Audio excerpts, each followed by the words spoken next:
1930 की बात है। एक शाम 3 बजे हम मानकुलम विश्राम घर पहुंचे। मेरे साथ जाफना केंद्रीय कॉलेज के मेरे अध्यापक साथी S0G0 मान और सैमुअल जेकब थे। हमारी योजना जंगल में शिकार करने की थी। हमारे गाइड चिनैया हमें जंगल के बारे में बता रहा था। चिनैया के अनुसार जंगल का ऐसा सबसे अच्छा स्थान जंगल के बीच पानी का एक छोटा तालाब था, जो कि नानकुलम से 3 मील दूर स्थित उलुमादू नाम की जंगली बस्ती से लगभग 1 मील की दूरी पर था। लेकिन जब वहां जाने की बात आई, तो चिनैया बोला, हम वहां नहीं जा सके। चाहे ये सच है कि वहां बहुत से जानवर हैं, लेकिन हम उनमें से एक को भी नहीं मार सकते क्योंकि उस स्थान की रक्षा कादेरी नाम का भूत कर रहा है। जो भी व्यक्ति उस स्थान का उल्लंघन करता है, उसकी मृत्यु हो जाती है। चिनैया उस वक्त अपनी रॉ में था। वह बोलता जा रहा था, पीपल के 2 वृक्ष कादरी और उसकी पत्नी का निवास स्थान है। उनके बच्चे भी पास के वृक्षों पर रहते हैं। काफी मनाने के बाद चिनैया हमें वह जगह दूर से दिखाने के लिए राजी हो गया। लेकिन इसके लिए उसने 2 शर्तें रखीं। पहली यह कि हम बंदूकें लेकर वहां नहीं जाएंगे, दूसरी यह कि वहां जाने से पहले हम लोगों को एक टोटका करना होगा। हमारे पास भूतों के परिवार को देखने के लिए और उसका कहना मानना ही पड़ा।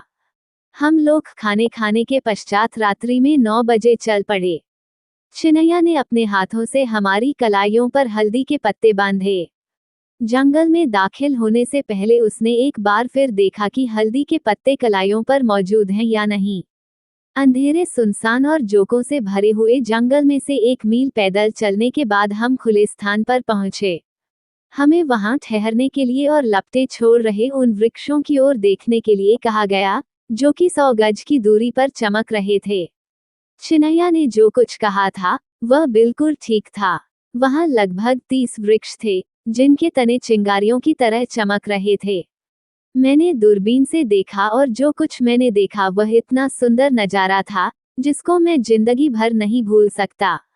सभी वृक्षों में से 2 वृक्ष इतने चमकदार थे कि उनकी बिना पत्तों वाली टहनियां भी साफ देखी जा सकती थीं। चिनैया ने बताया कि वे ही 2 वृक्ष हैं जिनके ऊपर कादेरी भूत का डेरा है। जैसे जैसे वर्ष बीत रहे हैं, उनके बच्चे और बढ़ रहे हैं। वह दिन के समय भी किसी को उन वृक्षों को पास नहीं जाने देते। मैं पास जाकर साफ और असली नजारा देखना चाहता था, परंतु चिनैया और मेरे साथियों ने एक कदम भी आगे नहीं जाने दिया। हम वापस चल पड़े, लेकिन मन ही मन मैंने निश्चय कर लिया था कि मैं दिन में आकर भूतों के इन परिवारों से भेंट अवश्य करूंगा। सुबह मैं अपने साथियों के विरोध के बावजूद उस जगह पर जा पहुंचा। वहां 2 पुराने वृक्ष थे, जिनमें से एक पूरी तरह और दूसरे का कुछ भाग सूखा हुआ था।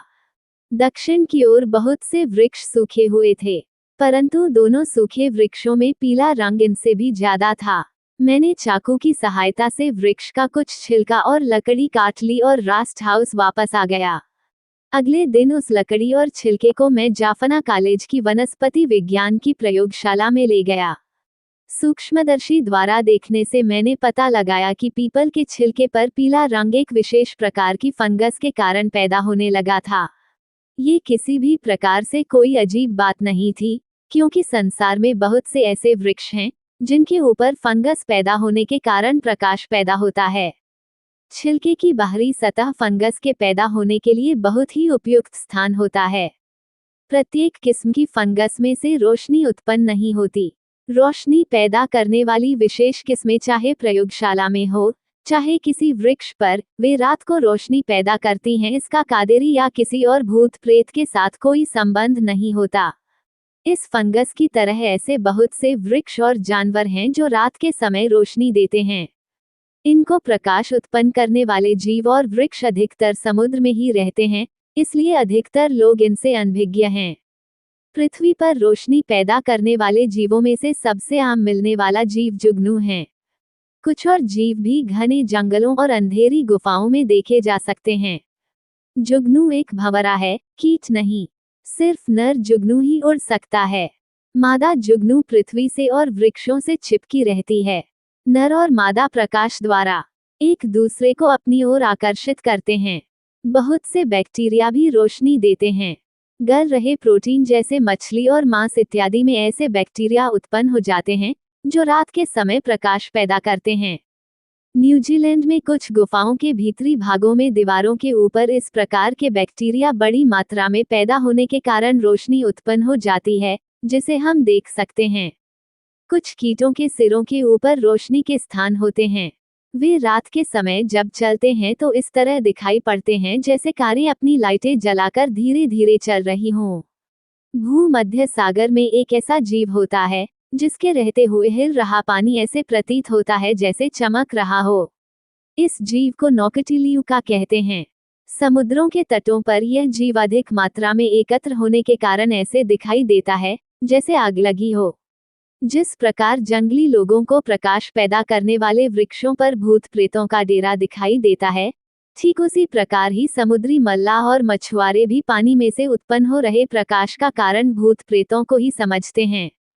प्रकाश उत्पन्न करने वाले जीवों की तरह ही कुछ शंख, घोंघे, सीपी और कौड़ियां इत्यादि भी ऐसे होते हैं कि अगर उनको हिलाया जाए तो वे अंधेरे में चमकने लगते हैं। राफेल डेबोई ने इस रोशनी पैदा करने वाले विषय पर अनुसंधान किया है। उसने प्रमाणित किया है कि यह चमक और रोशनी लुसिफेरिन नाम के पदार्थ के कारण होती है। कुछ फंगस और बैक्टीरिया तो निरंतर रोशनी पैदा करते रहते हैं, परंतु कुछ जीवों में इसका संबंध दिमाग से होता है और यह निरंतर रोशनी पैदा नहीं करते। प्रकाश और चमक ताप की उपज के बगैर ही पैदा होते हैं। चमक के रंग तरह तरह के और घटने बने वाले होते हैं। ऐसे प्रकाश का रंग आमतौर पर हरा, नीला, पीला और लाल होता है।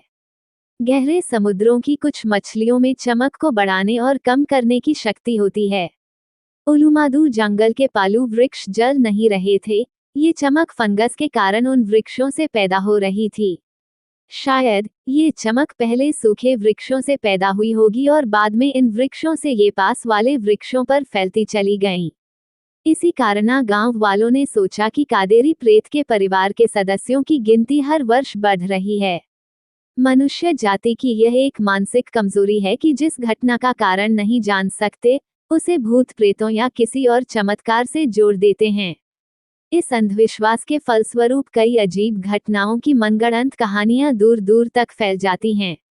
यदि ये कहानी आपको पसंद आई हो तो अपने दोस्तों और अन्य लोगों के साथ शेयर जरूर करिएगा।